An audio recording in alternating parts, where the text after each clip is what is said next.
Voilà, il est 16h30, nous allons commencer. Bienvenue à nos amis qui sont à l'autre bout de l'antenne devant leur poste de télévision. Car vous savez qu'il y a toujours des gens qui nous regardent à la télévision. Donc il faut faire attention à ce que vous dites et à la manière dont vous exprimez. Toujours demander le micro quand vous voulez parler. Car sinon les gens qui sont à la télévision ne vous entendent pas et ils ratent la question. C'est très important de demander le micro quand vous voulez parler. Et même si vous n'avez pas prévu de parler mais qu'on souhaite que vous parliez, au hasard, monsieur Fradin, vous demandez le micro. Et ça marche. Voilà, bienvenue donc à ce troisième atelier de l'année sur un sujet qui est un petit peu nouveau. Mais cela dit, on a pensé que c'était important puisque la communauté bancaire avait fait un gros travail juste avant l'été, enfin, qui s'est terminé au mois de juillet, et que ce gros travail avait été fait en fait dans la pratique par quelqu'un qui travaille chez UTSIT, et qu'on s'était dit du coup que c'était une bonne idée de faire un atelier sur ce sujet-là.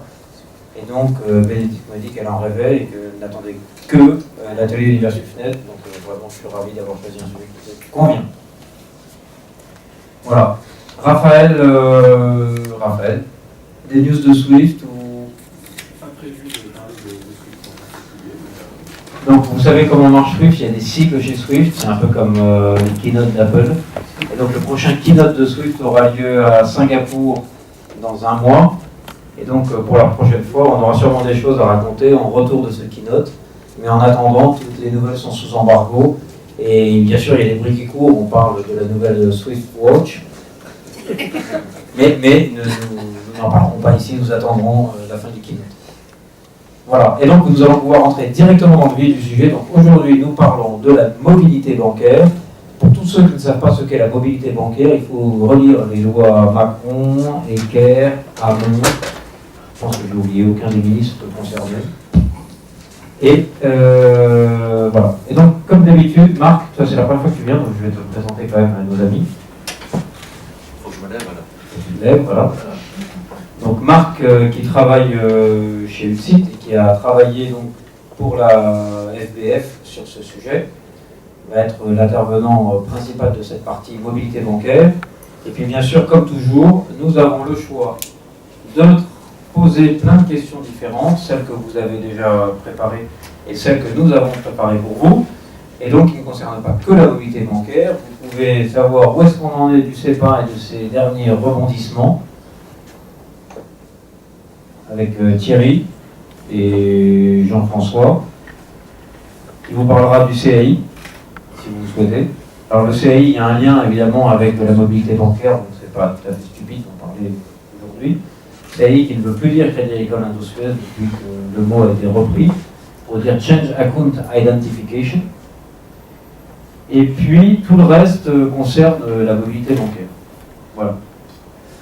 Donc ce que je vous propose, c'est qu'on demande à Bénédicte de choisir sa première question. Un peu d'histoire quand même. On va dire dans la pratique ou un peu d'histoire. Oui. Un peu d'histoire. Parfait. Alors donc, Marc, c'est parti. La mobilité bancaire, un peu d'histoire. Alors, un peu d'histoire. On a pensé que c'était important de replanter un petit peu l'environnement réglementaire. Ce qu'il faut savoir, c'est que la mobilité bancaire, elle est faite de façon relativement empirique depuis 2009 à peu près, où il y a quelques procédures entre banques, en tout cas, pour s'assurer que les comptes des clients sont migrés et qu'il n'y ait pas trop d'opérations en déshérence qui arrivent sur d'autres comptes. Ici, on est en train d'encadrer, à partir de directives européennes, notamment celle-ci, la 2014 92 UE, parce que j'habite en Belgique, donc je le fais à la Belge, donc c'est 92 pour moi, qui en fait amène ces principes de mobilité et surtout l'obligation pour les institutions financières de faciliter la vie des particuliers. On reviendra un petit peu plus tard sur qui est concerné et quel type de comptes sont concernés, mais typiquement c'est des comptes de particuliers. Alors au niveau français, on a d'autres lois. Alors on a parlé de Hamon, Ecker, Sapin, enfin bon, il y en a tout un tas. Moi j'ai du mal à faire le lien entre le numéro de la loi et celui qui en fait la promotion.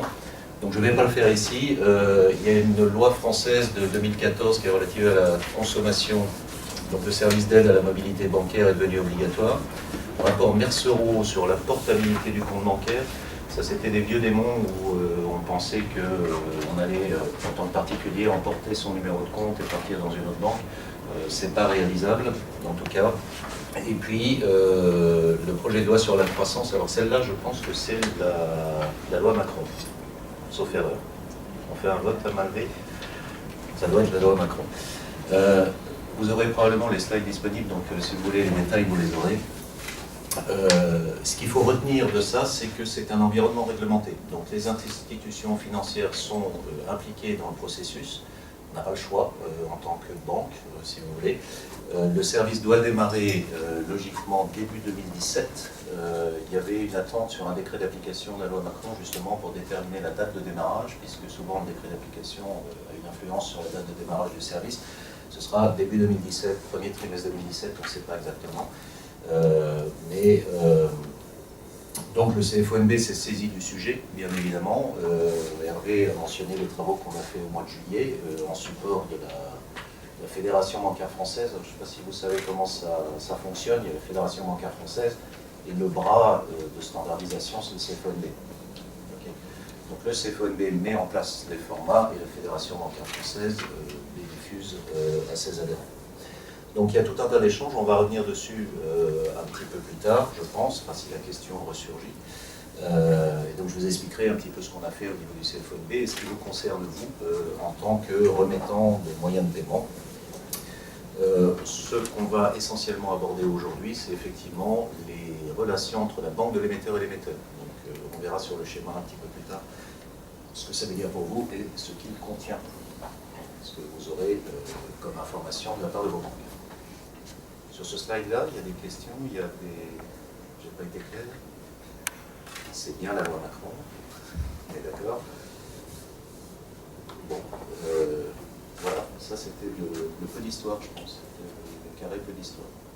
Alors tu préfères qu'on te pose la question suivante de manière un peu téléguidée, ou dire carrément, en fait, il y a une petite série de questions qui vont dans un ordre prédéterminé et j'aimerais bien enchaîner directement. C'est comme vous voulez, moi je peux faire dans le désordre, dans l'ordre, mais je veux pas amener de la confusion, donc peut-être que si on le fait en séquentiel, c'est mieux. Allez, c'est parti. Alors comment bouge-t-on? On revient au slide mosaïque et on repart... Toi tu fais rien, le slide suivant arrive. Si c'est pas clair, n'hésitez pas à m'interrompre, hein, parce que c'est touché sur l'écran. Voilà. Alors, les principes généraux.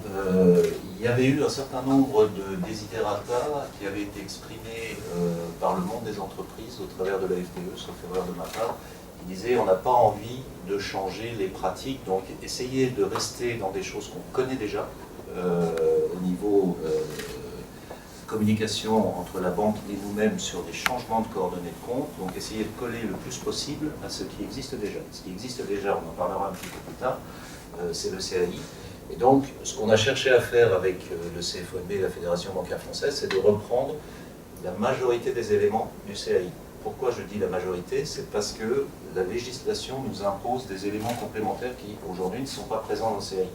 Et plutôt que de mettre les choses au chausse-pied de façon propriétaire, on a préféré éditer en fait un message complet qui donne toute l'information nécessaire et suffisante pour opérer cette mobilité entre établissements financiers et ensuite entre les établissements de l'émetteur et l'émetteur de virement ou de prélèvement. Okay. Donc il y a des choses très spécifiques comme le numéro de dossier de mobilité, ce qui est une espèce de clé unique, j'allais dire, à partir du début de la mobilité. Donc le nouveau client va dans sa nouvelle banque et il déclenche une mobilité avec un numéro unique. Et ce numéro unique, c'est la clé primaire pour réconcilier tous les flux, y compris côté créancier, éventuellement pour une communication vers son client qui a changé de banque. Okay. Il y a des dates de signature aussi, puisque, comme c'est réglementé, vous vous doutez bien qu'il y a des délais à respecter, donc des délais entre les banques, et puis il y aura aussi un délai de prise en compte par les créanciers ou les émetteurs de virements. On y reviendra sur le slide où je vous montre la cinématique des flux en total. L'objectif derrière tout ça, c'était effectivement de ne pas sortir des sentiers battus, de ne pas révolutionner, de ne pas faire quelque chose de tout à fait neuf, mais de faciliter en fait l'implémentation de choses que vous connaissez, si vous traitez les CAI aujourd'hui en provenance de vos banques, mais également entre établissements bancaires, pas sortir, j'allais dire, de messages connus. Okay. Donc la reprise de ces éléments, plus l'adjonction des éléments qui sont réglementairement obligatoires, avait pour objectif effectivement d'accélérer l'implémentation par les banques d'une part, les éditeurs et vous-même. Okay. Et in fine, l'idée de la place française, enfin, la place financière française, c'était de porter ces messages sur les fonds baptismaux de l'ISO 20022. On travaille en XML, c'est pas une obligation, mais enfin c'est quelque chose qu'on a décidé de longue date. Et donc l'idée c'est de faire un enregistrement à terme de ces messages auprès de l'ISO. J'ai été clair. Plein de gens qui font comme ça. C'est parfait. Alors il y a peut-être un slide après. Il est là. Voilà. Alors, la mobilité dans son ensemble, qu'est-ce que ça concerne? Ça concerne uniquement les comptes de dépôt ou des comptes de paiement de personnes physiques. Donc on oublie tout ce qui est entreprise, on ne regarde que le changement de banque de personnes physiques qui n'agissent pas pour des besoins professionnels. Alors, vous avez peut-être entendu parler de la migration de la sphère fiscale et sociale sur le SDD B2B. Ça pose problème à quelques banques parce que y a des pseudo-particuliers qui utilisent des comptes de particuliers et qui ont une activité professionnelle. Ici, c'est bien clair que, par exemple, les professions libérales, etc., ne sont pas concernées par ce genre de choses. Les entreprises non plus. C'est le particulier, comme vous et moi, dans notre vie quotidienne, avec notre banque. Donc c'est uniquement compte de dépôt, compte de paiement. Le compte de départ et le compte d'arrivée, ça c'est une nouvelle notion. Le compte de départ, c'est la banque qu'on quitte. Le compte d'arrivée, c'est la banque dans laquelle on ouvre un nouveau compte, en tant que particulier. Et typiquement, ce compte doit être situé en France métropolitaine ou dans les DOM. Au-delà, c'est pas possible. Une mobilité de quelqu'un qui déménagerait par exemple de France en Belgique, ou vice-versa, parce que je parle, c'est du vécu, ça marche pas. Ça marche pas puisqu'on est dans un contexte réglementaire franco-français, même si ça va démarrer avec une directive européenne. Okay. Les types de paiements qui sont concernés, c'est les virements récurrents reçus. Pourquoi ça? C'est simplement que si vous avez des virements sociaux, des remboursements de sécurité sociale, des choses comme ça qui tombent sur votre compte, il faut avertir la sécurité sociale que votre compte a changé, ou va changer. Okay. Les prélèvements c'est pas reçus aussi, il faut avertir vos créanciers que le compte qui était débité auparavant, c'est plus celui-là, c'est un autre, ouvert auprès d'un autre établissement. Les virements permanents émis, l'argent de poche des enfants, des choses que vous faites de façon récurrente, de l'épargne que vous faites ailleurs, il faut pouvoir reconduire ça à partir du nouveau compte. Et donc il est important que les banques transmettent, surtout la banque de départ, les virements permanents qui sont enregistrés au niveau du compte. Et dernièrement, les chèques non débités des chéquiers utilisés sur les 13 derniers mois. Alors pour toutes les familles de moyens de paiement, c'est sur les 13 derniers mois. Ne me demandez pas pourquoi 13, c'est comme ça, c'est un mauvais chiffre peut-être, mais c'est sur 13 mois.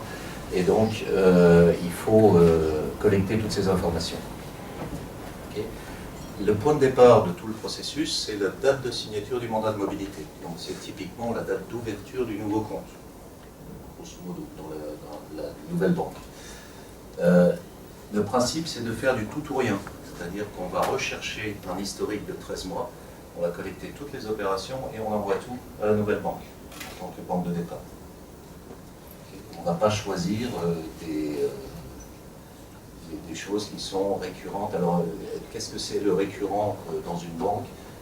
La définition qu'on a mise, notamment pour les virements reçus, c'est qu'il y en a au moins 2, du même émetteur. Sur 13 mois, c'est peut-être pas beaucoup, mais en tout cas, c'est ce qui a été retenu. La clôture du compte dans la banque de départ n'est pas obligatoire. C'est-à-dire qu'un client peut ouvrir un nouveau compte dans une nouvelle banque, il peut garder son ancien compte, c'est pas très grave. C'est pas très grave. Il peut aussi demander le virement du solde s'il clôture le compte, donc à une date déterminée. Ça c'est un point un petit peu litigieux parce que c'est très compliqué en fonction du solde disponible de savoir à quelle date on peut le virer, s'il y a encore de l'argent, etc. Ce qu'il peut demander également, c'est l'arrêt des virements permanents à partir du compte de départ.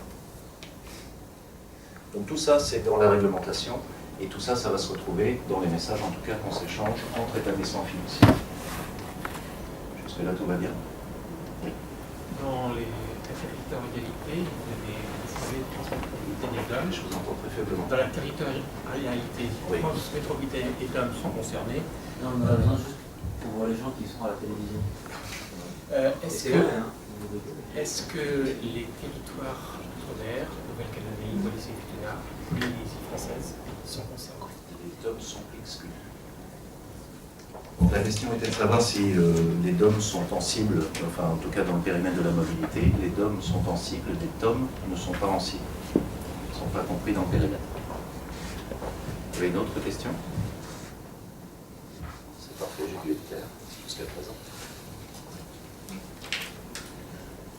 On va passer au slide suivant. Voilà. Alors, quand on parlait de type de compte, on a bien précisé que c'était des comptes de personnes physiques n'agissant pas pour une activité professionnelle. Il y a aussi des typologies de comptes qui doivent être respectées. C'est-à-dire qu'entre la banque de départ et la banque d'arrivée, on doit avoir à peu près une synchronisation des comptes. Imaginons un cas très précis. Des personnes qui ne s'entendent plus, qui étaient mariées, qui avaient un conjoint, quelqu'un ouvre un compte individuel dans une nouvelle banque et fait virer le solde. C'est quand même pas vraiment un truc qui devrait être permis par la loi. Donc il doit y avoir identité, j'allais dire, de typologie de compte entre la banque de départ et la banque d'arrivée. Donc on peut faire un compte individuel vers un autre compte individuel si le titulaire est le même.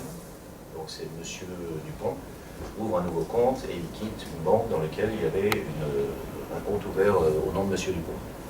Conjoint vers conjoint si les titulaires sont les mêmes, encore une fois pour les mêmes raisons que l'exemple que les connaître donné. Il faut éviter d'ouvrir des comptes n'importe comment. Les comptes en indivision, idem, c'est-à-dire que les indivisés doivent être les mêmes dans le nouveau compte et dans l'ancien compte. Et un compte individuel vers un compte joint si le titulaire du compte individuel est l'un des titulaires du compte joint. Il doit y avoir peu ou prou identité entre le type de compte quitté et le type de compte ouvert. Quand on parle de compte en indivision, c'est pareil pour les comptes sous tutelle. Si les comptes sous tutelle, les majeurs incapables, des choses comme ça, il faut pouvoir ouvrir le même compte avec les mandataires autorisés. Je suis toujours très clair, donc c'est bien fait. Là, je pense qu'on revient à la Moselle. On va peut-être prendre une autre question.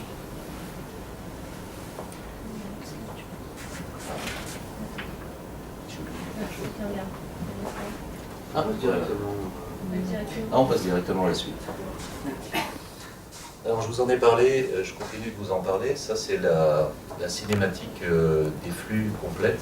Dans la réglementation, en tout cas française, mais européenne également, il faut que les banques fassent la publicité de l'offre de mobilité.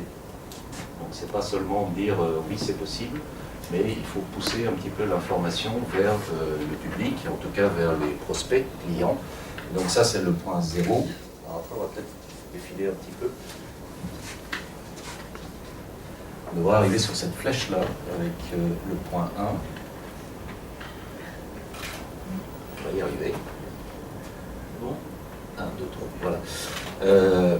Donc une fois que cette offre de mobilité, que le choix de la banque a été fait, la décision d'ouvrir un nouveau compte est fait, en fait, le client va souscrire quelque part à cette offre de mobilité en signant un mandat de mobilité.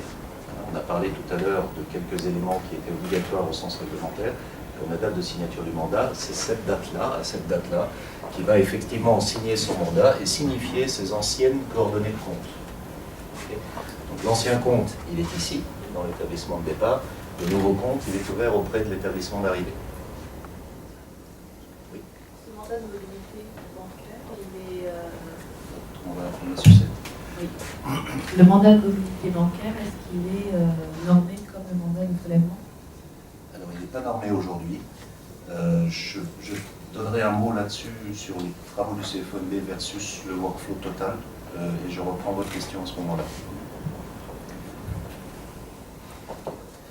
Donc en fait, le client ici va faire signer son mandat, donner les coordonnées de son ancien compte, et on arrive sur le slide suivant. Voilà. L'établissement d'arrivée à l'enregistrement de ce mandat va diriger en fait une demande de liste des opérations. Souvenez-vous, on avait vu sur le slide les 4 familles d'opérations, les chèques non débités, les chéquiers utilisés, les virements permanents, les virements reçus et les prélèvements reçus. Okay. Et dans cette demande, on va demander en fait l'historique sur les 13 mois à partir du compte de départ. Donc la réponse va arriver. Voilà. L'établissement de départ a une obligation en fait de fournir la liste des opérations. Alors cette liste des opérations, elle peut être fournie en une fois ou en plusieurs fois. Pourquoi? Simplement, les applications sont diverses dans quelques banques, c'est pas intéressant pour vous puisque vous êtes ici en tant qu'entreprise.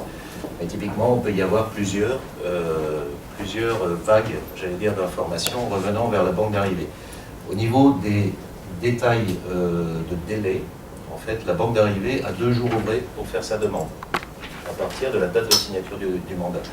Le retour, la fourniture de la liste, on laisse 5 jours ouvrés à l'établissement de départ pour faire cette recherche historique et collecter les informations. Okay. Et c'est là que, sous vos yeux, ébahis et écarquillés, nous allons arriver au flux 3, qui est là, le flux 4. Ah oui, il y a des flux, ok. Ça va vite là, ça va vite d'un coup. 3 bis, il est laissé à l'appréciation de l'établissement d'arrivée de communiquer en fait la liste des réponses reçues à son nouveau client. Okay. Typiquement dans ces réponses reçues, ce qui est important, c'est les chèques non débités. Il peut arriver qu'on rature un chèque, qu'on le déchire ou quoi que ce soit, et comme ça le client sait ce qui reste en circulation comme chèque, il peut les détruire éventuellement. Et donc ça c'est important pour le client. Mais également tout ce qui est transmis aux émetteurs. Donc on va le voir après parce que c'est un flux qui va comme ça. Et donc ça c'est laissé à l'appréciation de l'établissement d'arrivée. Il y a une ligne 3 terres ici qui est quoi? C'est simplement s'il y a encore des opérations qui arrivent sur le compte de départ, la banque de départ va récupérer les détails de communication du nouveau client dans l'établissement d'arrivée, email, SMS, quoi que ce soit, et va nous signifier qu'il y a encore des opérations qui arrivent sur son ancien compte, y compris s'il est clôturé. Okay, c'est juste pour redresser la situation si, dans la collecte de départ, on avait loupé quelque chose. Okay. Je pense qu'on va dérouler toutes les flèches et puis comme ça on va... Voilà. Alors, ici, le 4 bis, c'est un peu particulier. On a parlé tout à l'heure que le périmètre géographique, j'allais dire, de la mobilité, c'est France métropolitaine et DOM. Okay. Quand il s'agit d'émetteurs de virements ou d'émetteurs de prélèvements, ces émetteurs de virements ou de prélèvements peuvent se situer à l'étranger. Cas classique, je suis un germanophone convaincu, je m'abonne à un périodique allemand, très probablement avec le CEPA, le prélèvement va provenir d'Allemagne. Et comme je vous l'ai dit tout à l'heure, on est dans un contexte franco-français, on n'a pas forcément la possibilité, en tant que banque, d'envoyer des messages normés vers les émetteurs directement. Et donc là, c'est une procédure qui est hors scope de la normalisation. Okay. Je reprends votre question dans 3 minutes. On peut peut-être... Voilà. Alors ici, en fait, l'établissement d'arrivée sur base de la fourniture de la liste va en fait extraire ce qui concerne les émetteurs. Donc, typiquement, les virements reçus et les prélèvements reçus également. Et donc ça, c'est l'objet du flux 4. Et on passe par la banque de l'émetteur. Pour des raisons extrêmement pratiques, c'est qu'on ne sait pas, en tant qu'établissement d'arrivée, quelles sont les relations d'électronic banking, par exemple, quel est le type entre l'émetteur et sa banque. Par exemple, si vous voulez l'adresser en EBIX et qu'il est SwiftNet, ça ne va pas le faire, et vice-versa. Donc en fait, l'établissement d'arrivée va passer, filtrer en fait, les réponses qu'il a reçues, envoyer ça à la banque de l'émetteur, et la banque de l'émetteur en fait, va regrouper ces informations pour servir les émetteurs. Je suis clair ou j'ai perdu la moitié de la salle? Ça va? Alors pour reprendre votre question de tout à l'heure, qu'est-ce qui est dans le scope de la normalisation et qu'est-ce qui est laissé à l'appréciation des différents établissements? J'ai essayé, même si je suis daltonien, d'utiliser des codes couleurs. Voilà. En gros, tout ce qui est en noir ici, c'est normé par la profession, et y compris la relation entre la banque de l'émetteur et l'émetteur. Tout ce qui est en rouge, c'est laissé à la libre appréciation des établissements. Donc typiquement, le particulier qui veut accéder à la liste des réponses reçues peut le recevoir par courrier postal, par email, par quoi que ce soit, sur un portail de banque électronique. Ça, c'est le service de l'établissement d'arrivée. À l'inverse, tout ce qui est mandat RIB de l'ancien compte, c'est idem. Donc là, c'est la démarche du client vers sa banque. Là aussi, la procédure, elle est à faire par la banque. Ce n'est pas vraiment une question de compétition, de quoi que ce soit. Les éléments sont connus dans le détail, la façon de faire est laissée à l'appréciation des différentes banques. C'est clair pour vous? Ça répond à votre question? C'était juste surtout sur le document. C'était surtout sur le document, je pense que c'est un document papier, donc avec donc, des coordonnées bancaires, un numéro, donc on a dit unique de mobilité bancaire. Ça reste justement dans la banque d'arrivée. Et bah, voilà, c'est connaître. Si c'est un cas typique, c'est lorsque un client va dire je ne comprends pas pourquoi vous voulez prélever sur mon nouveau compte, et que nous, on aura juste une information électronique de ce document. Mais c'est une démarche volontaire. Je veux dire, c'est pas parce qu'il ouvre un compte dans une nouvelle banque qu'il va demander une mobilité. Non, mais il va demander une mobilité s'il y a contenance. On est d'accord, mais ce que vous disiez tout à l'heure, c'est qu'on choisit le tout ou rien. On choisit le tout ou rien dans la collecte des informations. Okay.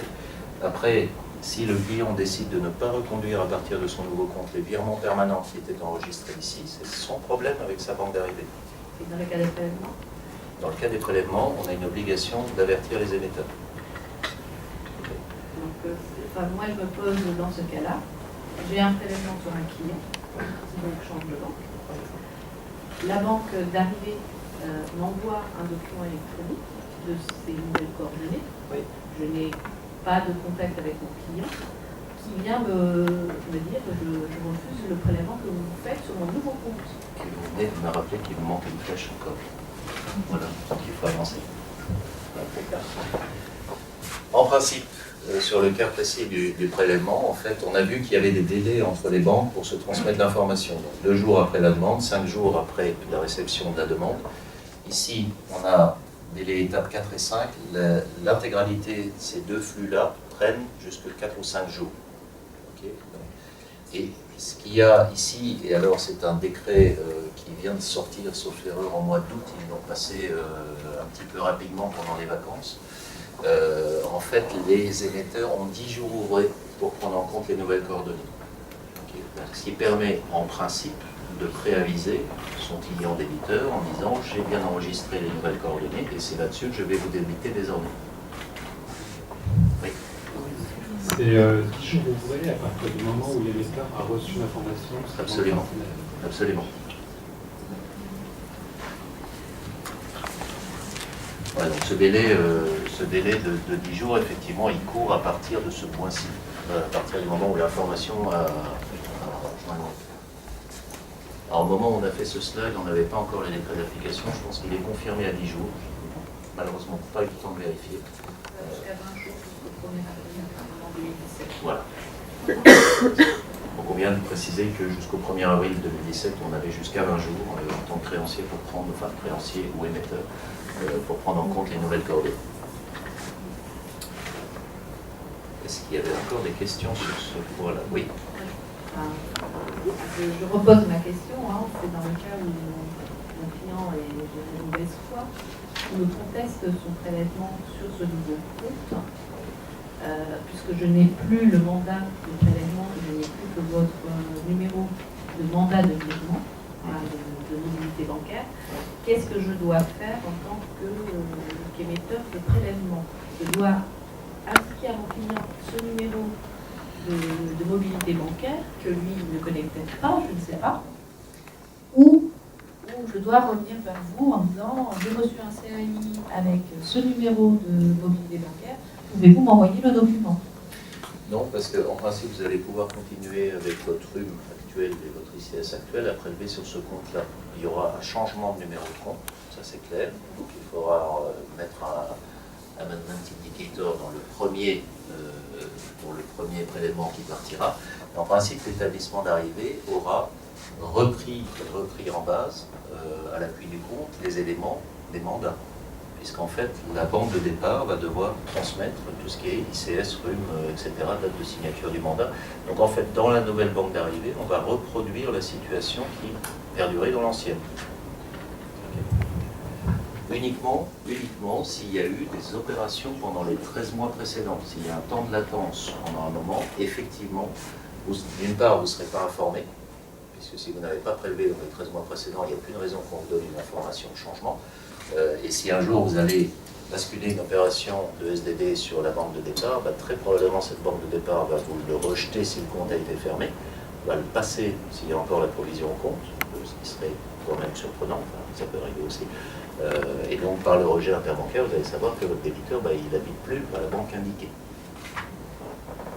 Donc en fait, sur votre nouveau prélèvement, il faudrait vraiment que le client soit de mauvaise foi, parce que lui a demandé à ce qu'on reproduise la situation qu'il avait dans sa banque de départ au niveau de la banque d'arrivée. C'est plus clair pour vous? Oui. Pas satisfaisant, mais c'est plus clair. Non, je veux dire, le client devrait contacter sa banque pour vous dire qu'il refuse le prélèvement éventuellement. J'espère juste qu'il ne viendra pas nous voir nous en premier en disant vous m'avez prélevé, je ne suis pas d'accord. Il n'y a aucune raison. Enfin, s'il veut faire opposition, alors c'est un point important. Ce qui n'est pas transmis dans la fourniture de la liste, on ne transmet que du positif entre banques. S'il y avait eu enregistrement d'opposition sur le compte de la banque de départ, ça veut dire qu'il n'y a plus d'opérations qui passent. Donc, il n'y a pas de raison qu'on informe du changement de coordonnées bancaires parce qu'il n'y a pas eu d'opération. Okay. Et même si au cours des 13 mois, il y a eu à un moment opposition sur des prélèvements basés sur le couple ICS-RUM du créancier, vous auriez quand même les premières transactions qui seraient répercutées chez vous. Donc, vous pouvez tracer votre client en disant il avait mis opposition dans la banque de départ, maintenant il est dans une nouvelle banque, mais les notions d'opposition ne sont pas transmises. C'est uniquement l'historique des transactions. Est-ce qu'on peut dire que d'un point de vue contractuel, entre l'émetteur et le client, il y a continuité du mandat? Absolument. Sous réserve peut-être qu'on lui ait bien transmis l'information comme on a pris en compte ses nouvelles coordonnées sous le délai. Après, une des questions qu'on a envie de poser, c'est si on n'est pas dans le délai ou si on ne l'a pas tout fait exactement, parce que je dirais qu'on a une pratique d'émettre à relever des prélèvements vis-à-vis du débiteur qui arrive dans un timing qui n'est pas tout à fait dans celui, je dirais, des 10 jours. Est-ce qu'on est toujours sur une certaine, je dirais, continuité contractuelle du mandat? Pour moi, oui. Enfin, je ne suis pas juriste, si vous voulez, mais... En gros, ma question, c'est si on ne fait pas cette démarche de prévenir, ou si on ne faisait pas cette démarche de prévenir sur les 10 jours, est-ce que ça peut être un motif de refus, disons, de non-validité du mandat? Oui, alors, moi je regarde ça d'un point de vue technicien. Je ne suis pas juriste, encore une fois. À partir du moment où l'établissement d'arrivée a enregistré les données constitutives du mandat en base, que vous émettez votre prélèvement, même si vous êtes un petit peu à la bourre au niveau information de votre client, il n'y a aucune raison, sauf s'il y a vraiment opposition au niveau de la banque d'arrivée enregistrée par les clients, que votre prélèvement soit rejeté. Rappelons qu'on est dans le cadre d'un SDD corps, puisqu'on vise des particuliers. Donc en principe, le SDD corps, à partir du moment où il y a une provision sur le compte et qu'il n'y a pas d'opposition, il va passer. Après, le circuit d'information, pour moi, il est décorrélé. Il est réglementairement obligatoire. Mais il y a des préleveurs qui font des échéanciers, qui l'envoient une fois tous les 6 mois ou une fois tous les ans. Là, c'est une information complémentaire, je vais dire, en disant on a bien enregistré les changements de coordonnées bancaires, mais typiquement, la situation au niveau de la nouvelle banque permet de passer le débit en compte. Vous aurez peut-être dérogé, mais c'est des choses qui sont indépendantes, je vais dire, du phénomène de mobilité, ou en tout cas indépendantes du phénomène d'information entre le créancier et son client. Est-ce que ça adresse votre souci? Oui. Voilà. Oui. En fait, c'est toujours dans la même problématique. au niveau des émetteurs, on stocke dans la base mandat une image du mandat papier qui avait été signé par le client, mais aussi le client a contesté le prélèvement et demande d'avoir le mandat. Vu qu'on aura l'ancienne domiciliation bancaire sur ce mandat, est-ce qu'il y a une chance que le prélèvement du coup soit refusé ou comment ça se passe? Est-ce qu'il faut joindre un autre document justificatif au client? Dans quel cas? Dans celui-ci? Par exemple, la mobilité bancaire a eu lieu, sauf que dans le mandat papier, le premier qui a été signé avec la banque de départ à la base du client, et avec les anciennes domiciliations bancaires, donc même si techniquement on alimente la valide SMLV1 par en first, le mandat papier, lui, la preuve en image, elle a toujours l'ancienne DOM. Alors du coup, est-ce qu'il peut... Mais c'est un cas que vous avez déjà aujourd'hui. C'est un cas que vous avez déjà aujourd'hui. Je veux dire, c'est pas dû à la mobilité, c'est simplement qu'il n'y aura pas de nouveauté introduite par la mobilité bancaire dans la conservation des mandats d'origine et les amendements successifs. Sauf si on faisait, dans notre cas, on ferait re-signer un mandat systématique à chaque changement de banque. Si on conserve l'ancien, non. Si vous décidez de le faire et de renouveler le mandat, alors à ce moment-là, vous allez repartir ensuite à prélever en first avec une nouvelle rhume, votre ICS, etc. Et là, effectivement, oui, vous aurez un renouvellement, mais c'est un choix de votre part. Le fait de changer de banque, c'est un amendement à l'instruction des débits directs. Cependant, la rhume existe encore, l'ICS existe encore, et vous pouvez travailler avec ça. Après, si vous décidez de refaire le mandat, c'est votre choix. C'est clair pour vous? Ok. Il y avait encore des questions sur ce flux globalement? Une question où peut-être comment une précision. On a insisté beaucoup sur les émetteurs de prélèvement, mais toutes les entreprises doivent être concernées pour les salaires. Donc on parle aussi des émetteurs de virements. Donc voilà, est-ce que tu peux donner un petit éclairage là-dessus? C'est ma première question. Et ma deuxième question était, je ne suis pas sûr d'avoir bien compris si une fois que l'établissement d'arrivée avait reçu la liste des virements, des prélèvements, etc., si le client pouvait cocher les cases en disant celui-là on fait la mobilité, celui-là on ne fait pas la mobilité. Alors, je vais répondre à la deuxième... Parce que c'est une option qui est possible, même si elle est à la liberté de la banque d'arriver, mais est-ce que c'est une option possible? Alors, sur le deuxième tiroir de la question, à ma connaissance, pas. Il n'y a pas de choix du client. S'il rentre dans un phénomène de mobilité, c'est effectivement pour basculer toutes les opérations vers le nouveau compte. Okay. On a dit tout à l'heure qu'il n'était pas obligé de faire l'ancien, mais s'il rentre dans un process de mobilité, alors à ce moment-là, il bascule toutes les opérations sur le nouveau. Les émetteurs de virements, effectivement, sont concernés ici. Je l'avais mentionné, mais peut-être, vu les questions, on était plutôt dans le prélèvement, c'est vrai. Et typiquement, ils vont recevoir les nouvelles coordonnées de compte sur lesquelles les virements doivent être dirigés. Ils ont aussi cette obligation d'information vis-à-vis de leurs bénéficiaires en disant, voilà, on a bien enregistré les nouvelles coordonnées de compte et vos prestations sociales, etc., vont se déverser sur le nouveau compte. Tout part, et c'est pour ça que c'est une clé importante, tout part du mandat de mobilité. Donc le client sait ce qu'il fait en ouvrant un nouveau compte dans une nouvelle banque et en demandant à la sphère bancaire et à ses émetteurs de virements d'une part ou de prélèvement de changer les coordonnées de compte. Okay. Donc, il n'y a pas de choix ici. Une fois qu'on rentre dans un phénomène de mobilité, c'est presque tout ou rien, si vous voulez. En tout cas pour le client, on bascule toutes les opérations sur le nouveau compte et effectivement, virement, prélèvement, même combat au niveau des émetteurs. Ils auront la même information et les mêmes obligations d'information de leurs bénéficiaires d'une part et de leurs débiteurs de l'autre. J'ai une question par rapport à ce que vous avez dit tout à l'heure, justement par rapport au compte ouvert et fermé, enfin, le départ et l'arrivée. On dit qu'on ne peut pas, il y a des règles selon celui qui ouvre, celui qui est à l'arrivée ou au départ sont les mêmes. Ça se passe comment au niveau de la vérification? Parce que tout ce qui sera banque en ligne, comment pourra-t-on justement justifier qu'on ait bien la bonne personne sur le compte de départ et le compte d'arrivée? Alors, je ne l'ai pas détaillé tout à l'heure parce que je ne pensais pas que c'était si important. Dans la demande de liste des opérations, on reprend en fait en tant que banque d'arrivée l'intégralité des informations qui sont rattachées au compte d'après ce que dit le client. Okay. Quand ça arrive dans la banque de départ va vérifier par rapport à sa base client si elle a identité de ce qu'on lui dit par rapport à ce qu'elle connaît.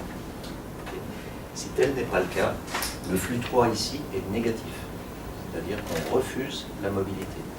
Alors ce qui peut se faire, c'est qu'on réessaye au niveau de l'établissement d'arrivée en disant ben, vous avez ouvert un compte, vous avez oublié de nous dire quelque chose, est-ce qu'on peut corriger, est-ce que vous êtes toujours OK pour partir dans une mobilité?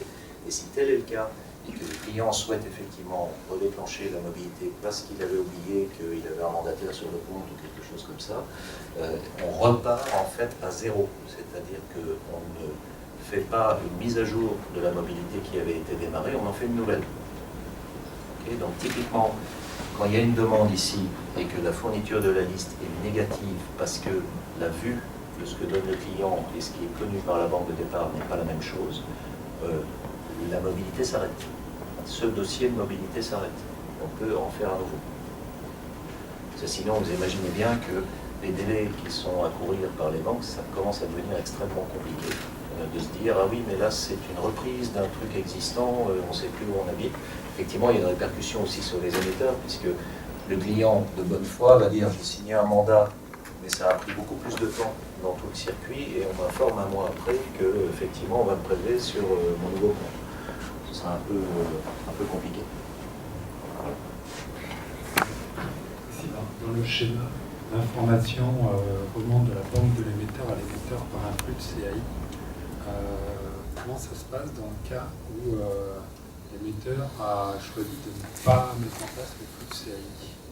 Qu'est-ce que sa banque comment est-ce que ce sera traité? J'ai dit tout à l'heure, en fait, je reprécise, hein, il y a le CAI classique dont parlera Jean-François, et il y a les messages relatifs à la mobilité, qui sont relativement similaires pour des questions de praticité, d'implémentation, de rapidité, mais ce ne sont pas exactement les mêmes messages. On va venir dans le détail du message, comme ça vous verrez un petit peu les deltas entre ce que vous connaissez en CAI et ce qu'il y a dans les messages de mobilité. Est-ce que ça veut dire que techniquement les applications qui aujourd'hui ne sont pas alimentées par des CAI devront l'être pour, je dirais, respecter l'obligation de mobilité, ou est-ce que la banque pourra fournir des listes papier je dirais, à son... La banque, on a normé ce flux 5. On a normé ce flux 5 sous forme de fichier intégrable. Si maintenant le service de la banque, de l'émetteur à l'émetteur, c'est de dire je vous fournis un listing papier parce que les volumes ne sont pas énormes, vous allez reprendre ça à la main, etc., où il n'y a pas un flux continu de changement de coordonnées bancaires, ça c'est un service que la banque peut rendre. Au niveau de la profession, on n'a pas envisagé de faire ça sous format papier, mais les éléments constitutifs du changement de domiciliation dans le cadre d'un dossier de mobilité sont connus. Et on peut les mettre sur un listing papier, effectivement. Alors après, l'adaptation de votre base client ou de votre base fournisseur, peu importe, ça c'est à vous de voir en fonction des informations que vous allez recevoir et de la façon dont vous voulez l'intégrer. Si vous ne voulez pas l'intégrer, parce que vous dites finalement j'ai des volumes extrêmement faibles, bon, quelque part vous allez faire ça par changement direct dans le référentiel. Sinon, si les volumes sont conséquents, il vaut mieux s'appuyer sur l'automatisation du process. Ça, c'est un cas qu'il faut faire un assessment de ce que ça veut dire pour vous et être sûr que le jeu en vaut la chandelle. Je ne sais pas si j'adresse votre question, mais je ne connais pas votre situation. Ce que je comprends, c'est qu'effectivement, si on choisit de ne pas mettre en place un échange électronique sous le format technique qui correspond, après, ça reste directement, je dirais, à la banque de l'émetteur de l'inclure dans les services qu'elle propose à ses clients. Absolument.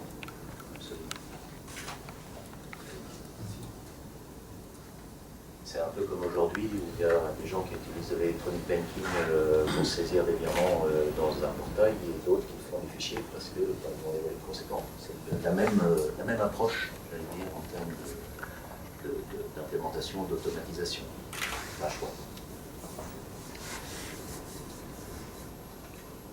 On avance. Vous avez encore des questions? Le problème, c'est qu'en général, je vois les slides 10 fois et après j'oublie ce qu'il y a derrière. Voilà, il y a la page 6. mettre en ordre. Page 7. La flèche 6. Ah, la flèche 6. Cette flèche 6, en fait, c'est simplement si, effectivement, sur le compte de l'établissement de départ, en principe, il ne devrait plus y avoir d'activité, enfin, de grosse activité, puisque le dossier de mobilité a fait passer les opérations classiques vers le nouveau compte. Mais s'il y avait quand même des opérations qui venaient impacter ce compte dans l'établissement de départ, alors soit il est fermé, et donc il n'y a rien qui passe, donc c'est du rejet entre banques, et rejet vers les émetteurs, soit il est encore ouvert, et là, soit l'opération passe ou ne passe pas. Il y a une obligation pour l'établissement de départ d'en informer son ancien client, pas par le circuit de mobilité, par le circuit de son choix, donc ça peut être un email, CTP, des choses comme ça, dans lequel on lui dit, vous avez encore des opérations qui atterrissent sur votre ancien compte, qui aurait dû atterrir, votre compte est fermé, faites quelque chose ou prévenez votre contrepartie pour être sûr que ces opérations soient redirigées ou non vers le nouveau compte. Donc là, c'est un phénomène push, ce flux 6. Après, le client avise, si c'était un virement qui n'est pas crédité, en général, il va se manifester sur un prélèvement à son choix.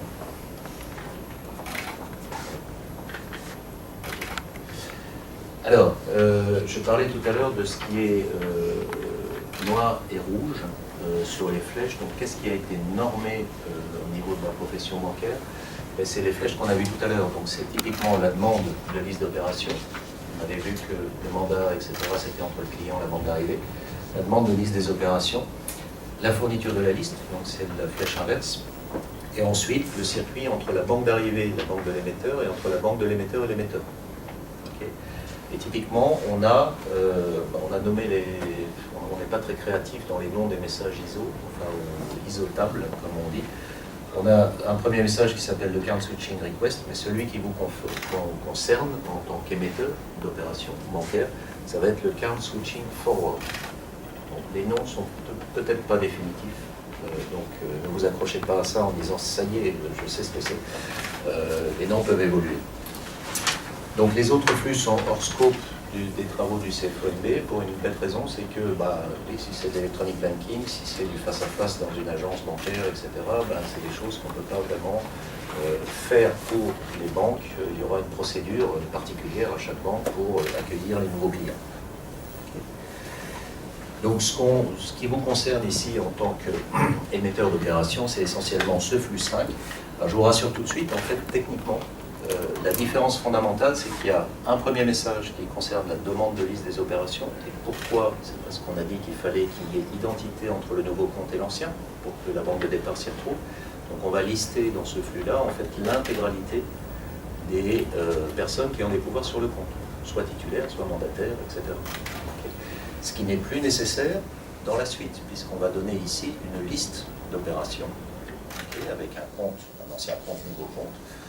Et donc, ce qui est repoussé, j'allais dire, au travers des banques vers les émetteurs de virements, résonne en fait sur un format de message légèrement différent. Ce qui est visible pour les entreprises hors sphère bancaire, c'est uniquement ce message-là. Modulo, ce qu'on vient de dire, en fonction des services de la banque de l'émetteur, s'il y a une solution dégradée qui n'est pas fichée, etc. En tout cas, le contenu de ce message est d'importance pour les émetteurs. Jusque-là, tout va bien.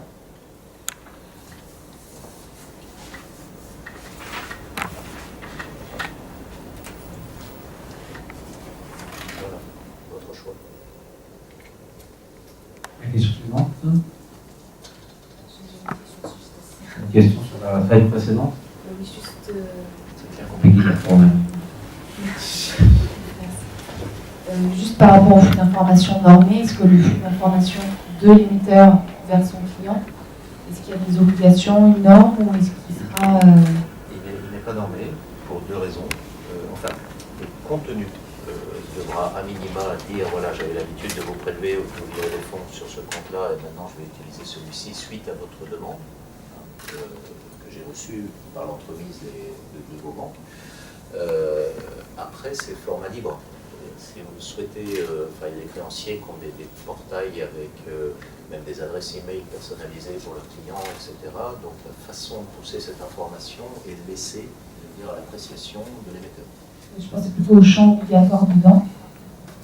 Est-ce qu'il y aura des changements obligatoires Ce que vous allez recevoir, c'est le numéro de mobilité, la date de signature, l'ancien compte, le nouveau compte.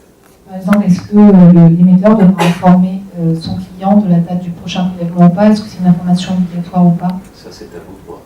D'accord, il n'y a rien à ce niveau-là. Voilà. Enfin, en tout cas, moi, j'ai pas vu de discussion sur ce sujet-là. Le décret d'application est peut-être d'importance, en tout cas pour les émetteurs, de savoir précisément, d'une part, les délais, donc on a dit 20 jours jusqu'en avril 2017, puis probablement réduit à 10 jours, et puis les contenus. Donc, mais je veux dire, il n'y a pas vraiment de révolution dans le contenu, c'est ancien compte, nouveau compte, rue BCS quand c'est du prélèvement, voilà, c'est à peu près tout. Si vous, en tant que créancier, vous voulez pousser une information complémentaire du style échéancier de prélèvement sur le nouveau compte, etc., c'est encore une fois votre choix. Et le média pour joindre votre nouveau client, enfin votre client actuel, sera le même que celui que vous utilisez aujourd'hui. C'est clair? Vous êtes encore avec moi?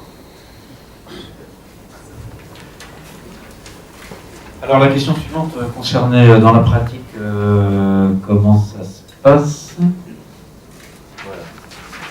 Alors, ici, ça rejoint un petit peu votre question. Qu'est-ce que vous allez recevoir dans ce fameux flux simple, okay, d'une manière ou d'une autre? Donc, quand c'est du fichier, typiquement, vous avez une clé primaire qui suit en fait le cycle de vie de la mobilité du client entre sa banque d'arrivée et sa banque de départ. C'est le numéro unique de dossier de mobilité et la date de signature. Ça, c'est vraiment, c'est comme un acte de naissance, c'est un truc qui est intangible et qui ne bougera pas. Okay, donc ça, en tant que créancier ou en tant qu'émetteur de virement, vous allez recevoir cette information.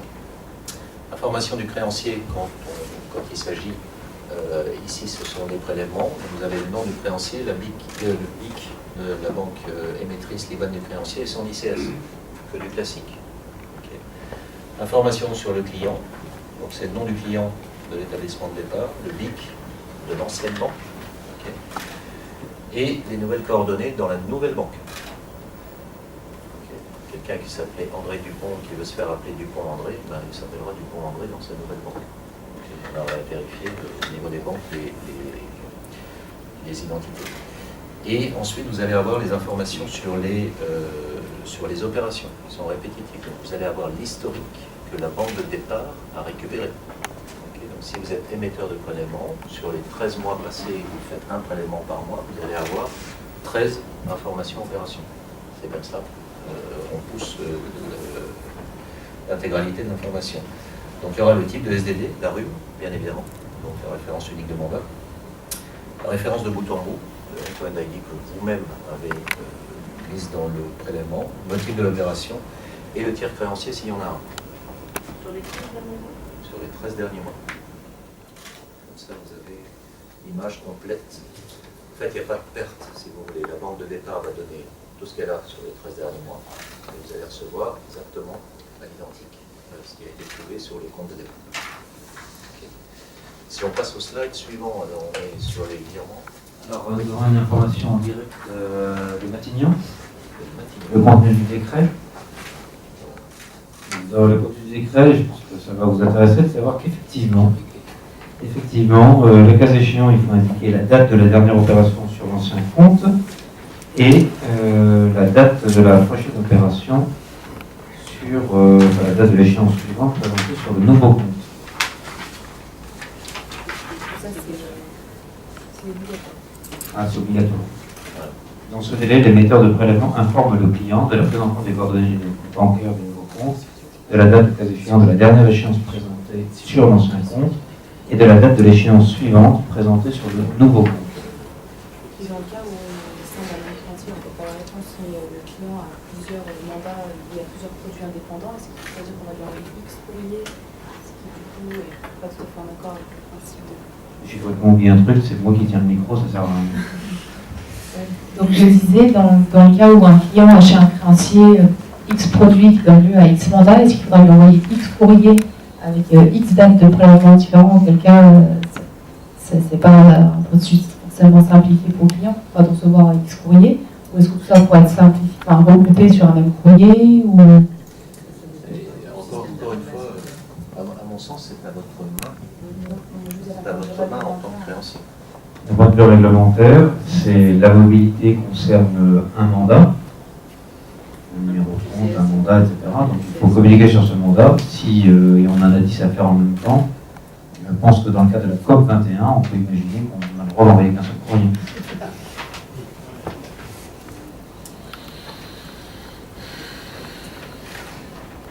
Si on avance le slide suivant et pas forcément plein d'informations complémentaires, puisqu'ici on parle des virements et on va retrouver des choses qu'on connaît. La différence fondamentale, c'est que on n'a plus l'ICS, on n'a plus de RUB, mais les autres éléments constitutifs de ce que vous allez recevoir dans le flux 5 sont grosso modo les mêmes. Okay. Donc toujours le client ancien-nouveau, et puis la référence de bout en bout, le motif de l'opération et le tiers débiteur s'il y en a. Voilà, il n'y a pas vraiment de questions sur ces points-là, je les avais mis pour mémoire. Voilà, alors, à quoi ça ressemble? La première fois que j'ai vu un message ISO en compagnie de certaines personnes, on m'a dit « Ouh, c'est moche ». Alors on le présente très souvent sous forme de tableau. Pour les amateurs de la CMT 022, vous allez vous y retrouver, grosso modo. On a une partie ici qu'on appelle l'assignment. C'est quoi l'assignment? On va faire juste un petit sondage, si tu permets. ACMT 022, Oui. Tous ceux qui ont déjà entendu ACMT 022 lèvent la main. Ah, ça va, nous avons ce qu'on appelle une petite majorité. Dans la vérité, c'est une minorité. Mais il y a quand même suffisamment de gens pour qu'on ne donne pas une explication complète, mais juste une explication succincte pour les autres pour qu'ils puissent se rattacher. Donc ACMT 022, c'est le message ISO 20022 qui permet de faire le fameux CAI, Change Account Identification, que Jean-François va pouvoir vous présenter tout à l'heure dès que Marc aura terminé. C'est un message subliminal. Il faut que j'accélère, c'est bien ça. Désolé pour le jargon, donc le CAI, pour ceux qui connaissent, en fait il a une partie qui existe déjà qui s'appelle le Simon. C'est qui? Ça sert à quoi? C'est simplement à dire, moi banque de l'émetteur, je vous parle à vous émetteur, en gros. Donc je vous passe le témoin, et c'est pour ça qu'on a ces notions de signer et signee. Le signee c'est vous, dans le flux 5, le signer c'est votre banque, donc banque de l'émetteur. Ce bloc B, on ne va pas l'utiliser puisque ça concerne une transaction en particulier. Par contre, ce qu'on va utiliser, c'est la partie modification. Et il y a une nouveauté qu'on rajoute par rapport à la CMT 022 CAI. C'est effectivement toutes ces mentions obligatoires. On a parlé de référence de mandat de mobilité et de date de signature. Donc on va les loger dans un nouvel élément qui s'appelle le Count Switching Reference. Encore une fois, on n'est pas très créatif dans le nommage des différents blocs. Et ensuite, en dessous, on a des choses qui sont très connues. Je veux dire, l'Original Party and Account Identification, et c'est les anciennes coordonnées et les nouvelles coordonnées. Okay. Donc ce qu'on avait sur les slides précédents, dans le troisième bloc, en disant voilà, comment il s'appelait avant et son numéro de compte, et comment il s'appelle maintenant et son nouveau numéro de compte, et chez qui il a son compte. Ensuite, on a une section qui s'appelle Transaction Report, donc c'est là où on va en fait empiler les transactions qui ont été trouvées par la banque de départ. Et pour que vous, créanciers ou émetteurs de virement, puissiez retrouver, j'allais dire, les opérations que vous avez émises. Et donc on passe dans un bloc qui s'appelle Transaction Details ensuite, qui est évidemment répétitif, puisque si vous avez un prélèvement par mois, par exemple, sur 13 mois, vous devriez en recevoir 13, logiquement. Et donc dans ces Transaction Details, alors ceci c'est un bloc qui est repris de quelque chose que vous connaissez aussi. Alors avant que Hervé me saute dessus, je vais le dire directement, c'est j'ai oublié le nom. Le CAM 54. Le CAM 54, voilà, et qui, de son petit nom, c'est le relevé d'opération. Donc c'est quelque chose que vous avez en général. Par exemple, pour les impayés de prélèvement, vous recevez souvent des relevés d'opération impayés de prélèvement. Et typiquement, la structure qu'on a reprise ici est quasi la même. Quasi la même. Pourquoi? Parce qu'on doit donner exactement le même type d'information granulaire. Okay. Donc cette partie-là En dessous du transaction report et des transaction details, c'est là où on va répéter autant de fois que nécessaire le nombre de virements sur les 13 derniers mois, le nombre de prélèvements sur les 13 derniers mois. Jusque-là, tout va bien? Oui. Est-ce que ça veut dire que l'émetteur recevra l'historique des prélèvements qu'il a fait? Je pense notamment par rapport à l'obligation de fournir les derniers prélèvements quand on va aviser le débiteur. Oui. Est-ce que ça veut dire qu'on aura de l'information dans le flux CAI, où il faudra que ce sera l'émetteur qui gère l'historique dans ses propres bases? On devrait faire les deux, à mon sens, parce que ce que vous allez recevoir ici, c'est ce qui est vu du point de vue de la banque de départ. Okay. Et ce qui est vu du point de vue de la banque de départ, on a discuté des délais tout à l'heure, ça peut dater d'il y a une dizaine de jours. Okay. Vous, en tant qu'émetteur, si vous aviez une échéance dans ces 10 jours, ben ça veut dire que votre opération elle est déjà partie vers l'ancienne banque, puisque vous n'aviez pas les nouvelles coordonnées. Donc en fait, la date du dernier prélèvement, par exemple, sur le compte de départ, il n'y a que vous qui pouvez la gérer. Et la date du prochain, idem, sur le nouveau compte, c'est à vous de la gérer également. Bon, l'information que vous recevez ici, c'est un Polaroid de l'historique de ce que vous aviez fait dans la banque de départ avec votre client. Ni plus ni moins que ça. C'est clair pour vous? Super. Alors, plus en détail, on a vu la structure qui n'est pas révolutionnaire, puisque, comme on l'avait dit tout au début, on a essayé de réutiliser des éléments connus, autant que faire se peut. On a été obligé de mettre effectivement ces account switching reference avec la référence du mandat de mobilité et la partie date de signature. Alors, comment le message est organisé à l'intérieur? Pour vous simplifier la vie, un message de restitution à un émetteur peut contenir plusieurs dossiers de mobilité. Okay. La banque de l'émetteur peut recevoir des flux de la banque d'arrivée et se dire, tiens, c'est le même émetteur, je vais lui regrouper les informations. Donc on aura une rupture dans le message qui dira, voilà, ça concerne ce dossier de mobilité X, puis le dossier de mobilité Y, puis le dossier de mobilité Z. Donc on a une multiplicité au niveau du dossier de mobilité. C'était simplement pour éviter de bombarder les émetteurs chaque jour, chaque date d'exécution, avec autant de fichiers qu'il y avait de dossiers de mobilité. On parlait de volume à traiter tout à l'heure. Pour des très gros émetteurs, ça peut être problématique d'avoir aussi une masse de fichiers à traiter, réouvrir, etc. Chaque dossier de mobilité peut porter sur 2 familles d'opérations. Donc si, par un cas extraordinaire, vous n'étiez pas qu'émetteur de prélèvements, mais que de temps en temps, vous remboursez votre client pour une raison X ou Y, vous allez faire une série de prélèvements, puis une régule, probablement vers la fin de l'année, et vous poussez un virement s'il a trop payé, ou à l'inverse, vous le reprélevez s'il n'a pas payé suffisamment. Donc typiquement, on peut avoir les 2 familles par dossier de mobilité. Dans la majorité des cas, ce sera ou du prélèvement ou du virement, mais on peut se trouver que ce seront les 2. Donc on aura deux occurrences possibles de transaction report.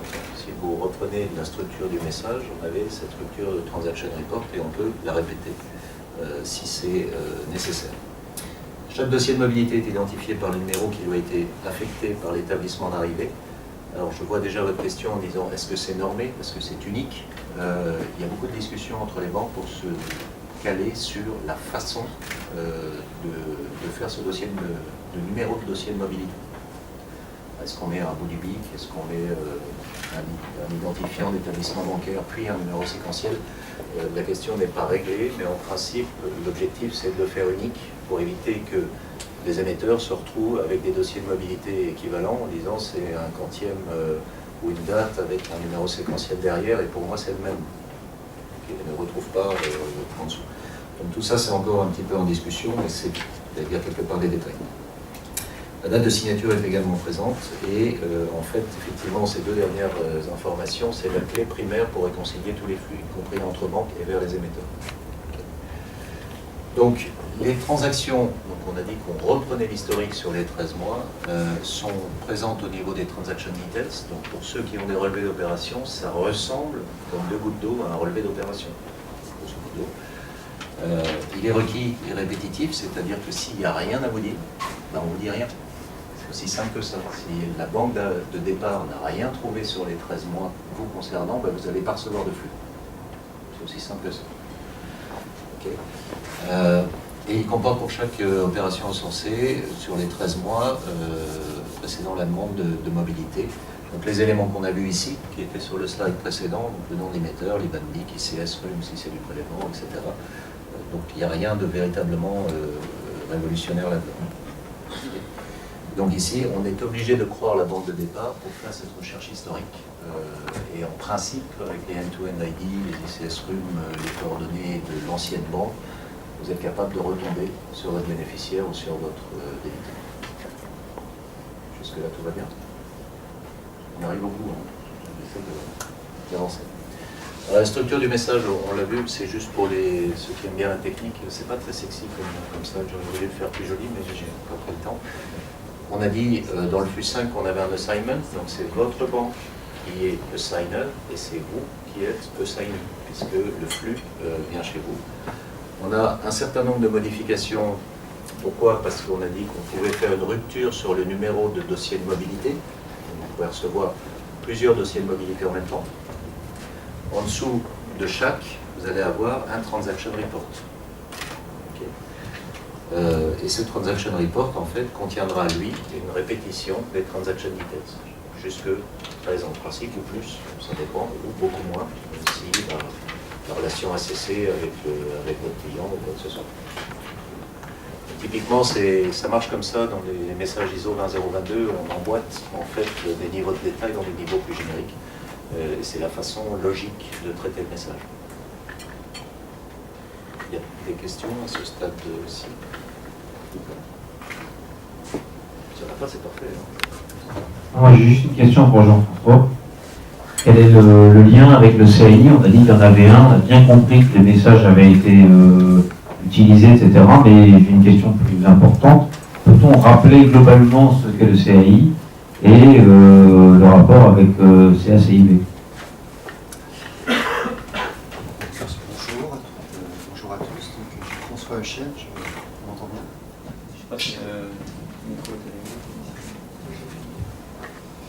Donc en effet, je vais revenir sur le message ACMT 022, après le panorama qui a été dressé sur la mobilité dans son contexte réglementaire.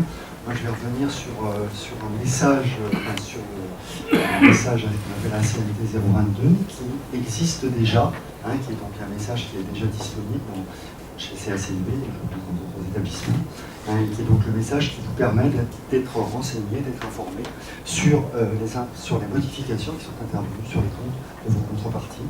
Donc en fait, effectivement, il y a déjà le lien. Marc a rappelé que la structure du message était, le message d'une mobilité s'appuyait sur le message ACMT 022, donc qui lui-même déjà contient un certain nombre d'informations qu'on va parcourir un petit peu aujourd'hui. Donc en fait, oui, effectivement, le CAI, l'identification de notification advice, est fourni aux émetteurs de SCT et aux émetteurs de STD pour vous permettre d'être informés en cas de fusion et d'absorption du guichet. Donc là, on est dans le cadre de ces informations qui proviennent de l'interbancaire et qui remontent en fait jusqu'au créancier et l'émetteur de virement pour informer de la modification qui a eu lieu. Donc en tant qu'émetteur de SCT ou de STD, vous êtes informé des modifications en direct qui impactent les comptes de vos tiers. Donc on est sur le flux 5, donc, on parlait tout à l'heure, et vous êtes informé des modifications relatives à ces comptes présentes dans vos paiements d'édition. Donc on est dans un contexte un petit peu plus simple, puisqu'effectivement on parle de SCT, on parle de STD, donc des modifications qui sont intervenues au sein de vos contreparties, et qui sont remontées. Si vous êtes abonné au service tel qu'il vous est proposé par moment, vous avez cette information aujourd'hui dans le cadre de ce message ACMT 022. Voilà. Donc l'offre est assez écrite un petit peu là. Donc en fait, vous recevez les mises à jour de vos ordres SCT, STD et les modifications qui concernent donc l'ensemble de vos tiers. L'XML, évidemment, format XML, évidemment, sur les anciens formats CFONB. La flexibilité, évidemment, c'est la notion de vacation. Chez Cassim, on a 5 vacations, 10h, 14h, 16h, 18h et 20h.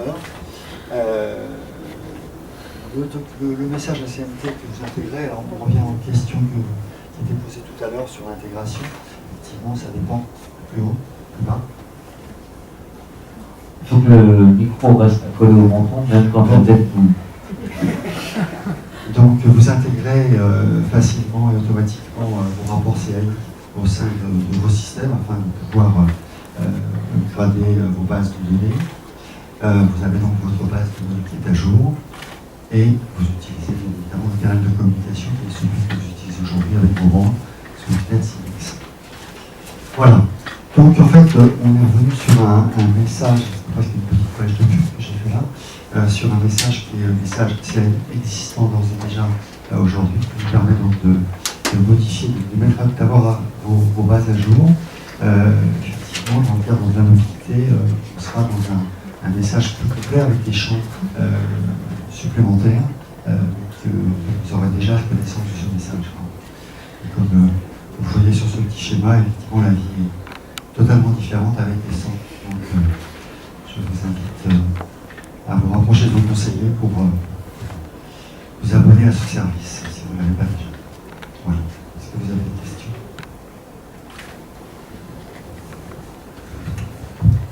Dans l'offre actuelle, les CAI sont surtout envoyés lors de prélèvements qui sont émis et éventuellement dans le cas, c'est sur une opération, souvent, et ou un bloc d'opérations. Par contre, je pose la question par rapport à votre offre. On a l'impression que moi, en tant qu'émetteur, je peux venir vous demander ce qu'on appelait avant les DVD, donc les VAI qu'on n'a jamais vu en fait. Non, là c'est bien, c'est l'automatique qui est fait en cas de changement de numéro de compte, parce qu'on a émis un prélèvement sur ce compte, ou en cas de fusion de vos guichets et vous envoyez toutes les informations sur les comptes qui sont éventuellement concernés. Oui, c'est uniquement suite à opération. Oui, c'est ça, tout à fait. Oui, effectivement, vous releviez le VAI. En fait, le VAI, lui, n'a pas été développé par l'interbancaire. On est effectivement sur le CAI, le message suite à l'opération.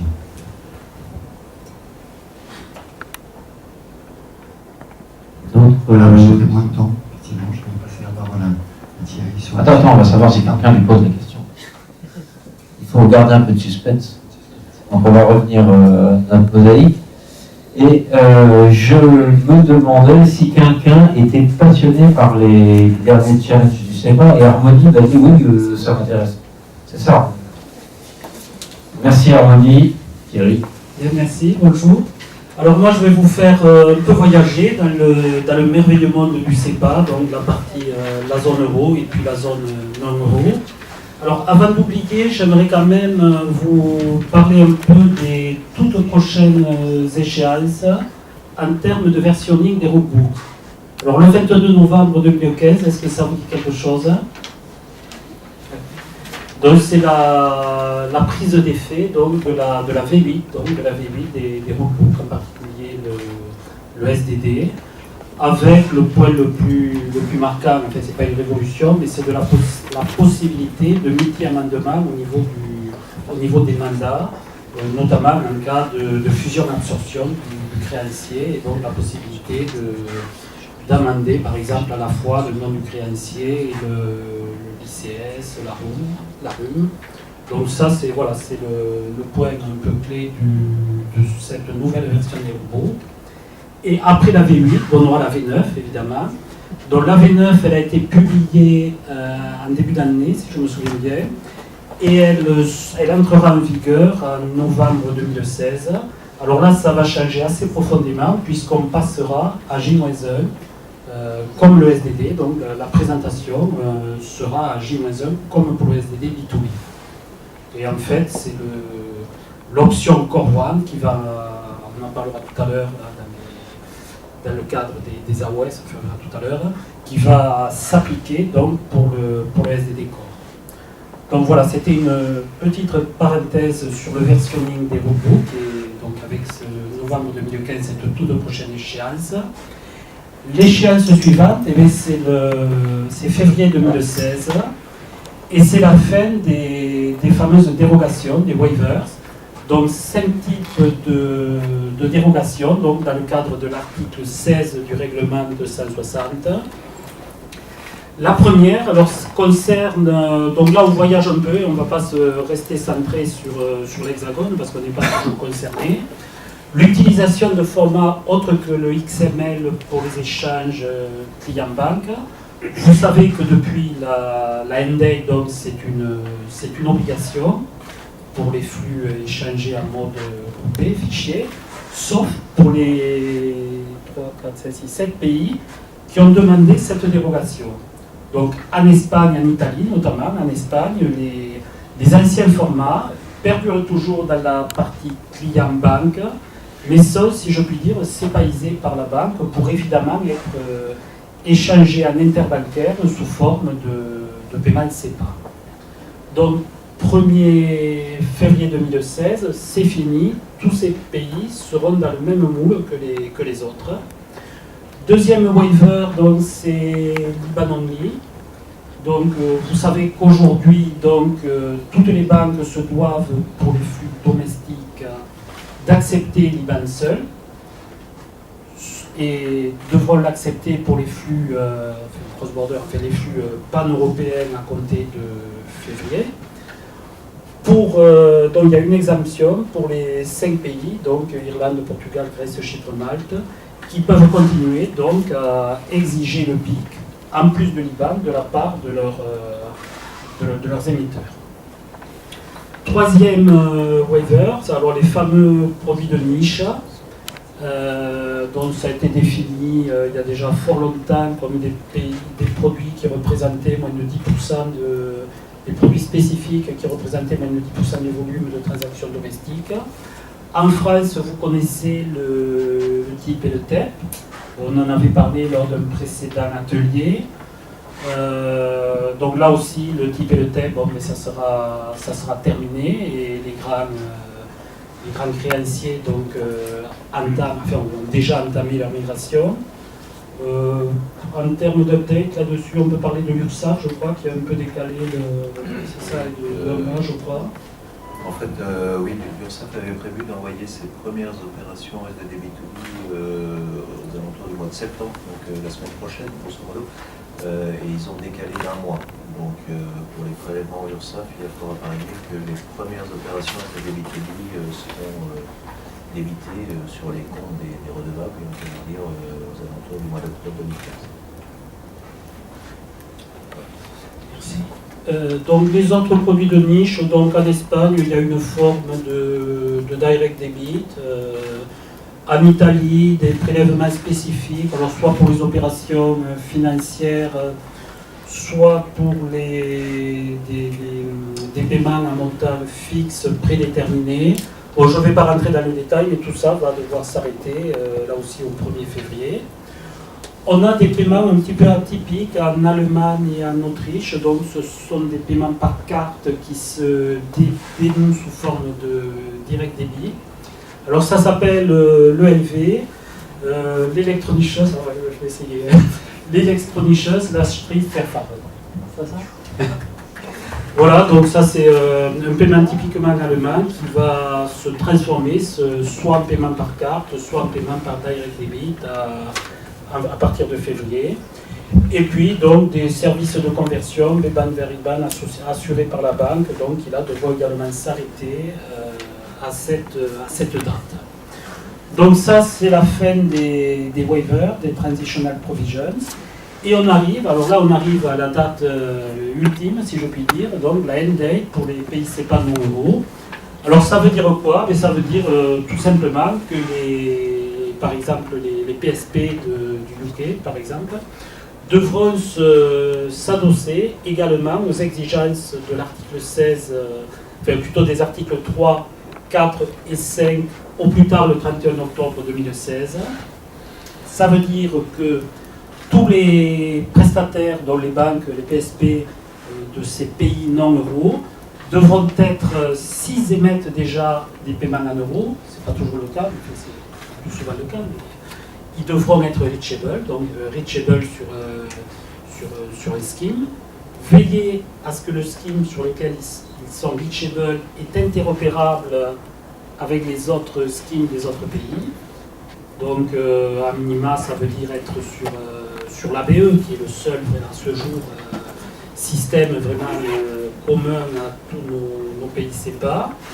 Et puis, là aussi, on a les exigences spécifiques, des exigences techniques, notamment en termes de format.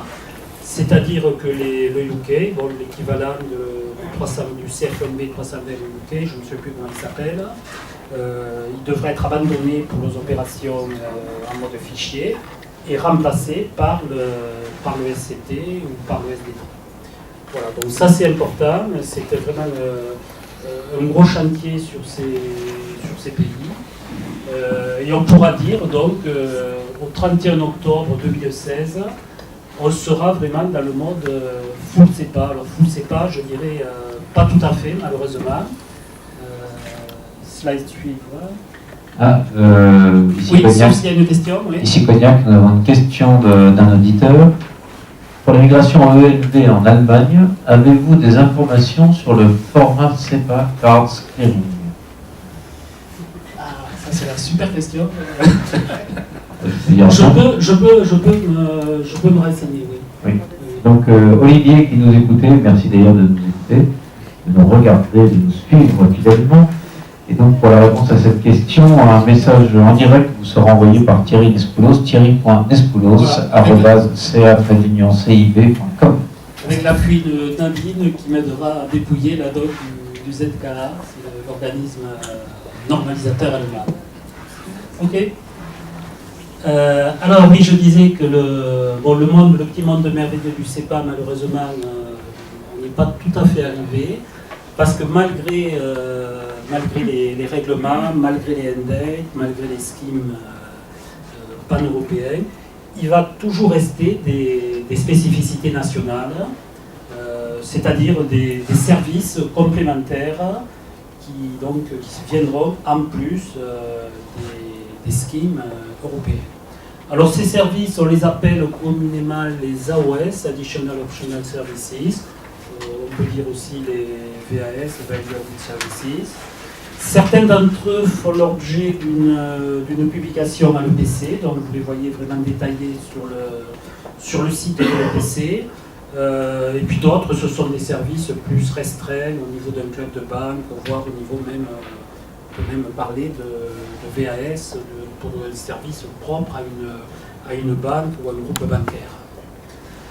Donc, alors, ces services complémentaires, bon, ça veut dire que dans un pays donné, si une banque n'est pas adhérente à ces services, elle pourra toujours fonctionner, elle pourra toujours prêter des paiements CEPA, mais elle risque d'avoir un petit désavantage compétitif, ou en gros parfois, par rapport à ses concurrents locaux. Donc, la concurrence pleine et entière dans le monde de CEPA, ce n'est pas tout à fait la réalité.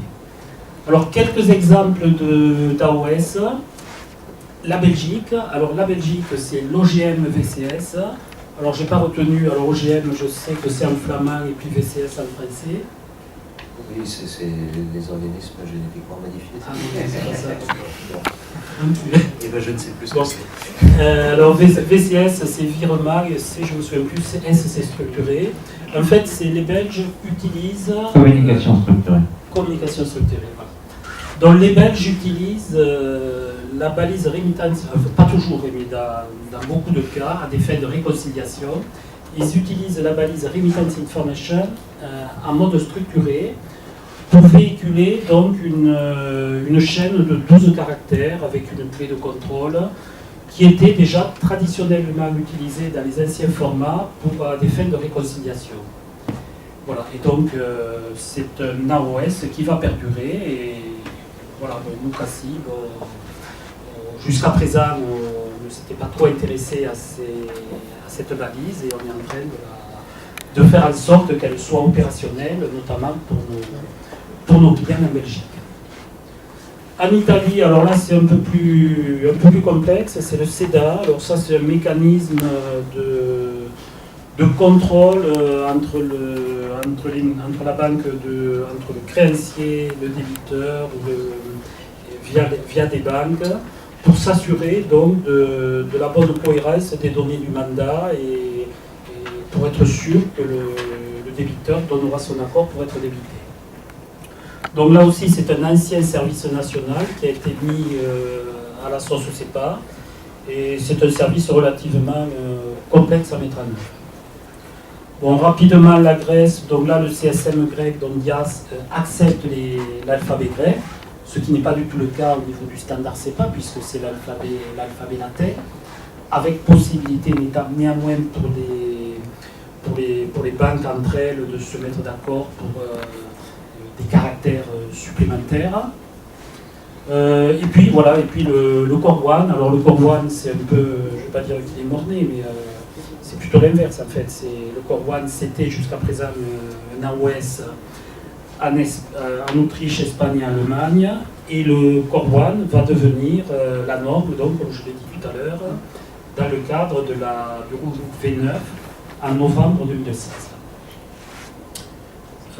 Voilà, donc là c'était quelques exemples d'AOS. Voilà. Si vous avez des questions.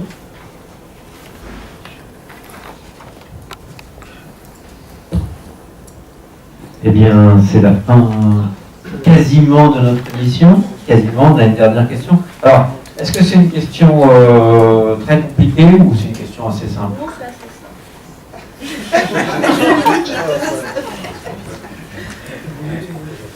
Ouais, non, c'est pour revenir sur les CAI en fait. Je suis désolée, hein, sur les ACMT 022. Donc, ce que je comprends, c'est bien savoir la différence entre ce qui existe maintenant et ce qui va exister. La différence pour les, je dirais, au niveau technique, hein, entre les deux.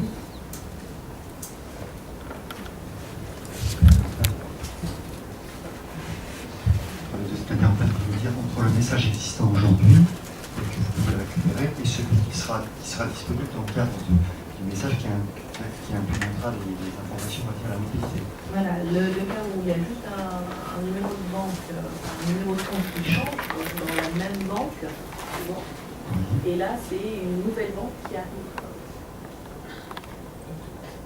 Dans les CAI actuellement, c'est le numéro de compte qui change, mais dans la même banque. Généralement, ou en tout cas, c'est des guichets qui sont regroupés. Voilà, on va dire c'est comme ça. C'est pas une nouvelle banque qui nous envoie des informations. Alors que demain, ça risque, ça va être ça. Souvent, c'est je change de banque. Donc, c'est une banque que je n'ai jamais eu en fait en contact qui va m'envoyer des informations. Non.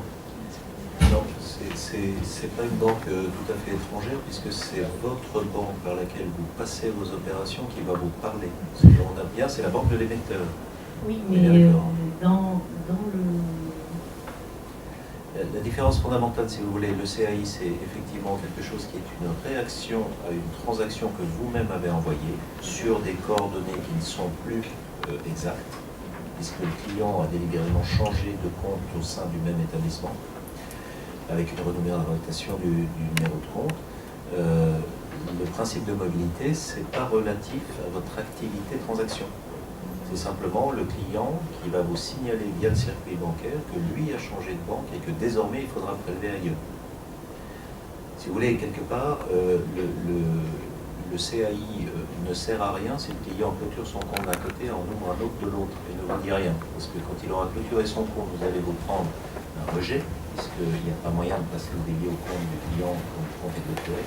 Et donc sur le nouveau compte, vous allez passer ça en contentieux, pré-contentieux, vous allez essayer de courir après le client pour savoir où le prélever en tant que créancier.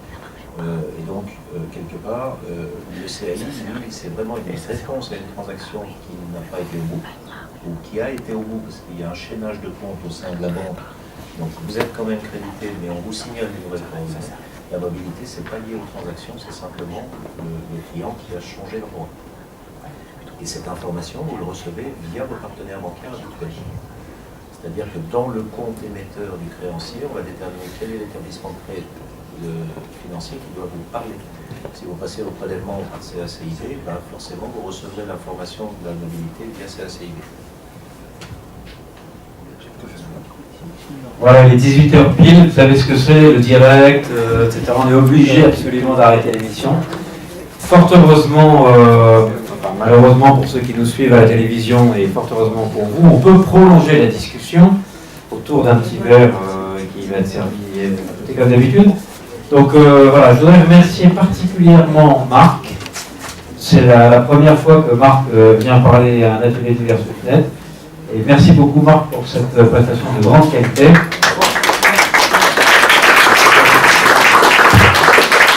Je voulais remercier Bénédicte et Ornella, on n'avait rien préparé et pourtant elles ont posé beaucoup de questions. Merci beaucoup, revenez la prochaine fois. Merci Jean-François, on n'a pas laissé beaucoup de temps mais c'était bien. Merci Thierry et n'oublie pas de rappeler à notre ami sur le format de Sepa Card Clearing et sur le LVE. Voilà, merci. À bientôt c'est le 19 novembre si ma mémoire est bonne. Et d'ici là, Swift aura complètement refait l'auditorium et on sera dans un truc mais à nous faire rêver.